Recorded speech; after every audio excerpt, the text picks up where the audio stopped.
হয়েছে তার একদিন আগেই আপনারা ছাত্রলীগকে প্রতিরোধ করেছিলেন।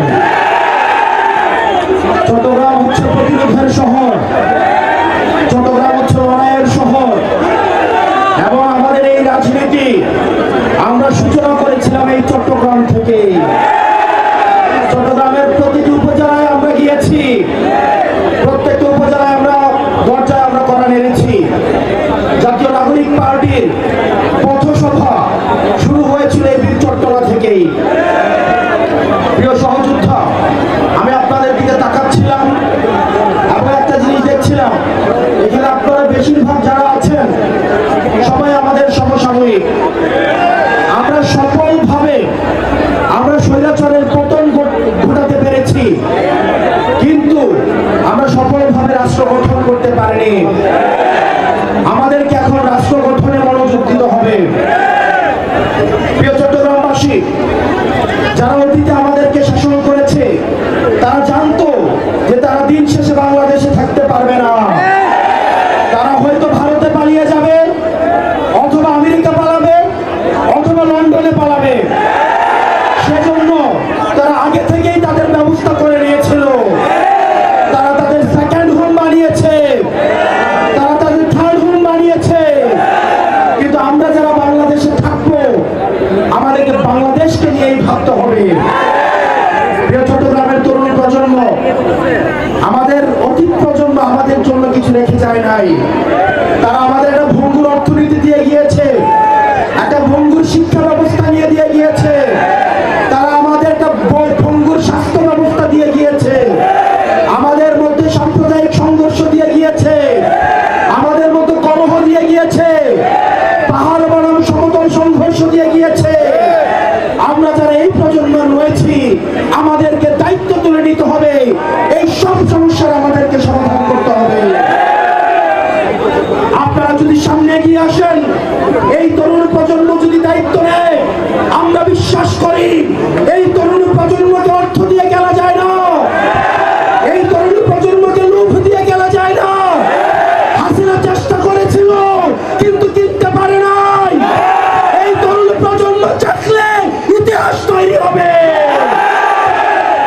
বীরচট্টলাবাসী, আমাদের এই ভঙ্গুর রাষ্ট্র ব্যবস্থা গঠনে আপনাদেরকে সামনে এগিয়ে আসতে হবে। প্রিয় তরুণ প্রজন্ম,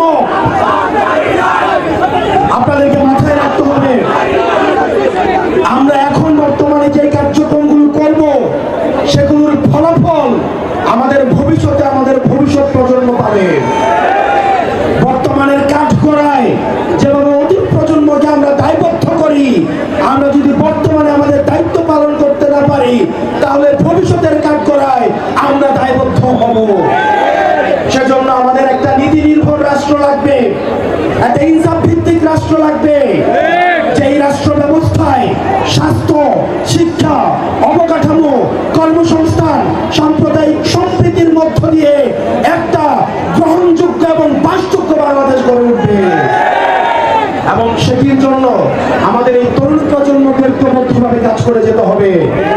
আমাদের মধ্যে বিভাজন করার চেষ্টা করবে, আমাদের মধ্যে বিভিন্ন রাজনৈতিক দলের মধ্যে বিভাজন করার চেষ্টা করবে। বাংলাদেশের ফ্যাসিবাদ বিরোধী প্রত্যেকটি রাজনৈতিক দলকে বলবো, আজকে দেখলাম ফেনীতে একজন বলছেন, শ্রদ্ধা জানিয়ে বলছি, বাংলাদেশ কেন পাবেন না। আমরা বাংলাদেশকে কাউকে যারা দেই নাই, বাংলাদেশটা হচ্ছে জনতার। বাংলাদেশের প্রত্যেকটা মানুষ এই 56,000 বর্গ মাইলে সবাই ন্যায্য হিস্সা নিয়ে থাকবে। রাজার ছেলে রাজা হবে, প্রজার ছেলে প্রজা হবে, এই নিয়ম বাংলাদেশে থাকবে না। প্রিয় চট্টগ্রামবাসী, আমাদের ঐক্যবদ্ধভাবে কাজ করতে হবে। চট্টগ্রামে আমরা বারবার আসবো, আমরা বারবার ফিরে এসেছি।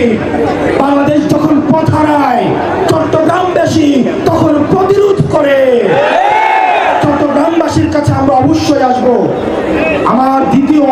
আমার ঋদ্ধতার জায়গা হচ্ছে চট্টগ্রাম। আমি যখন বৈষম্য বিরোধী ছাত্র আন্দোলনের দায়িত্ব পালন করেছি, পরবর্তীতে জাতীয় নাগরিক পার্টির দায়িত্ব পালন করছি, চট্টগ্রামের সাথে ঋদ্ধতাপূর্ণ সম্পর্ক গড়ে উঠেছে।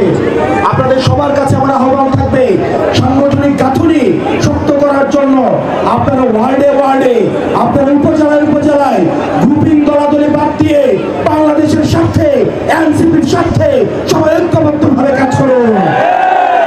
আমরা জানি যারা আপা বলেন যে পথটা লম্বা, অনেক চ্যালেঞ্জিং, কিন্তু আমরা যদি ঘুরে দাঁড়াই তাহলে ইতিহাস তৈরি হবে। আপনারা সবাই ভালো থাকবেন, সুস্থ থাকবেন। আমরা সবাই একসাথে বলবো ইনকিলাব ইনকিলাব ইনকিলাব ইনকিলাব। কোথায় কোথায় বাংলা ছাড়, বাংলা কি তোর বাপ দাদা? ইনকিলাব ইনকিলাব।